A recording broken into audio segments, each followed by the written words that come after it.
அஸ்ஸலாமு அலைக்கும் வரஹ்மத்துல்லாஹி தஆலா வபரகாத்துஹு. ஒரு முறை நபி ஸல்லல்லாஹு அலைஹி வஸல்லம் அவங்க சொல்லியிருக்காங்க, குர்ஆனை ஓதி கற்றுக்கோங்க, அதை வழமையாக ஓதி வருங்கள். தஹஜ்ஜுத் நேரத்தில் குர்ஆனை வழமையாக ஓதி வரவங்களுக்கு உதாரணம் கஸ்தூரி நிரப்பப்பட்ட பையுடைய வாய் திறந்திருப்பதை போல அப்படின்னு சொல்லியிருக்காங்க.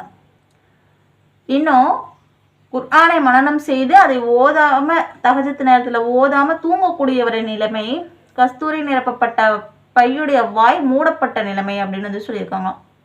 இந்த உதாரணத்துக்கான விளக்கம் என்னன்னா, இப்போ கஸ்தூரி எல்லாருக்குமே தெரியும், அது ஒரு நறுமண பொருள். அந்த கஸ்தூரி ஒரு பேக்ல நம்ம போட்டு அதோட வாயை டைப் பண்ணிட்டோம், கட்டி வச்சிட்டோம் அப்படின்னம்னா அதுலேருந்து ஸ்மெல் வருமா? வராது. அந்த நிலைமை தான் குர்ஆனை மனனம் செய்து அந்த தஹஜ்ஜுத் நேரத்தில் ஓதாதவங்களுடைய நிலைமை, அவங்களுக்கு உதாரணம்.